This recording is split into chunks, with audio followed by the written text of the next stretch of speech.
Go digits 8.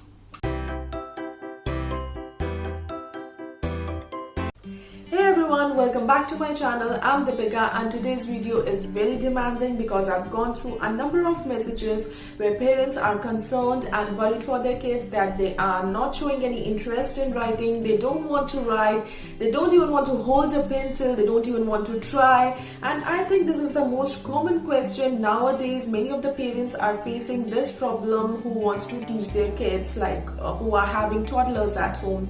So here I am with some tips and tricks that I followed for Yonit when I started teaching him the writing part.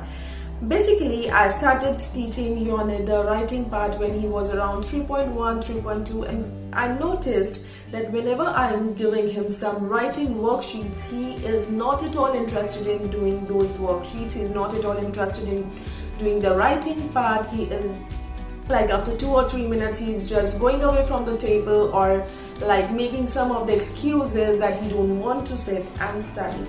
Then I stopped then and there, and again I tried after 7 to 8 days, after a week, and the same tantrum, like crying, banging on the table, don't want to write. Then again I stopped and started again after 3-4 days, but this continues for several days. But I noticed that because of this gap, like I'm taking the gap of 7 to 8 days and 4 to 5 days, he was not at all interested in writing and showing me the same tantrums again and again. Now I'm going to share with you all the 3 things, the 3 tips that I followed with Yonit, and I think it can help you as well. So when I tried writing part with Yonit and I'm giving him a gap of 3-4 days, 5 days, 7 days, and he is again showing me the same tantrums the next time. So what I did is I started trying on the daily basis. This is the first and the most important point I would like to tell you and share with you, that if you are a mother and if you are trying your kid to teach your kid writing part, and if you are taking breaks that he's not comfortable, he is not good at writing, he's just crying and don't want to write, so you are taking gaps as I did. But at a certain point of time you have to do at the daily basis. I started teaching Yonit the writing part on the daily basis, and after certain point of time the kids will think that this will gonna happen. It will not stop. We have to write, and if it becomes in a habit, then they will start someday, like after, it can happen after 10 days, 20 days, or even after a month, but they will start writing. This is the most important, and I would say this is the biggest point you have to follow if you want your child to write.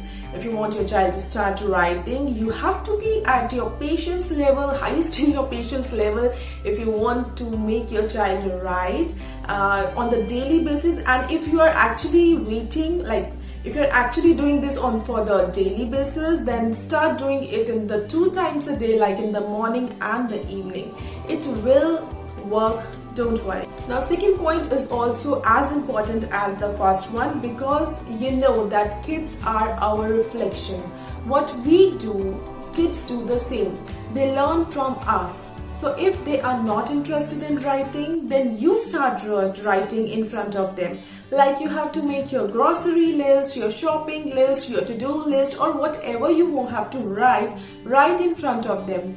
At certain point of time, they will realize that writing is a good habit. We can write this thing, and give them surfaces and the tools from which they can start writing, like a good book or a pencil, crayons, whatever they like. Start giving them and start writing in front of your kids.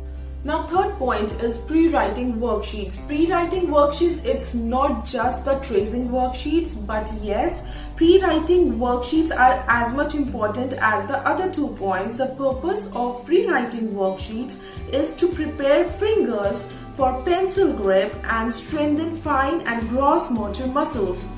And you can do Montessori exercises such as stringing beads, cylinder blocks, or scribbling with the chalks and crayons and much more. Like you can give as much crayons to your kids so that they can scribble, they can color, and they can develop their palm. Actually, the palm of kids are not yet developed and it can cause a problem.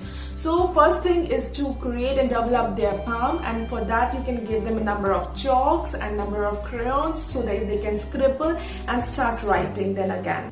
So these were the 3 tips. I would say that if you will follow it, you will definitely get the result. Now the next question comes that what is the initial steps if we want to teach our kids writing?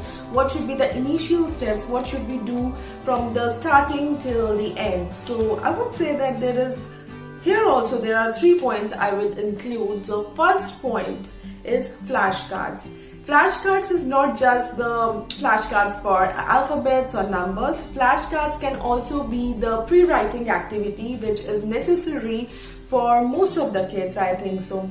So I have made the flashcards.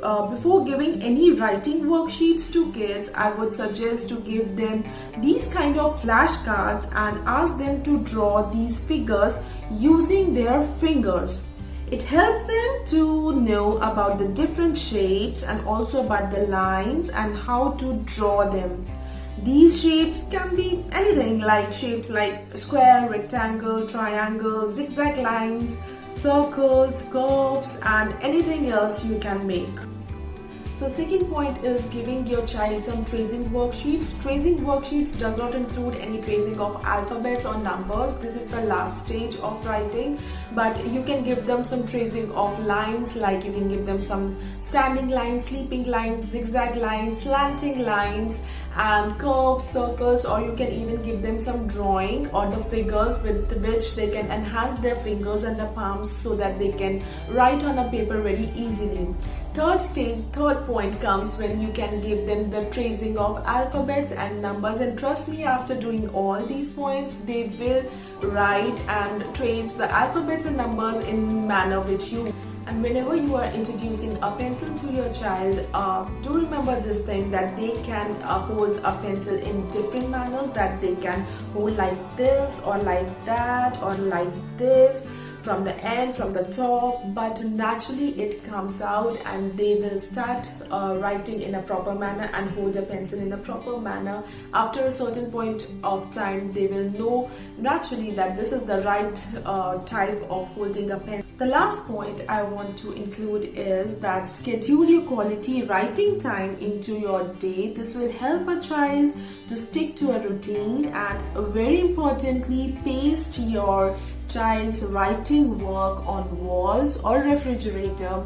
This will help the child to be confident about his work and stay motivated to write more.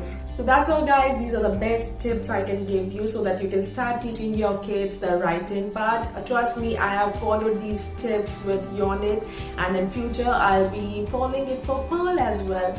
If you like this video, please give this video a big like, and also let me know in my comment box that which is the best tip you like and you had started following or not. If you are new to me, I'm Deepika and I make videos on parenting, homeschooling, lifestyle, DIY, vlogs and much more. Subscribe my channel if you have not done so, and hit the bell icon so that you can get my latest updates and latest videos from my side. And if you are not following me on Instagram, you are missing so much of stuff because I am posting there my daily routine and what we eat, what are the activities we are doing, and much more about me and my kids. So start following me on Instagram as well. That's all for today. Bye for now. See you in the next video.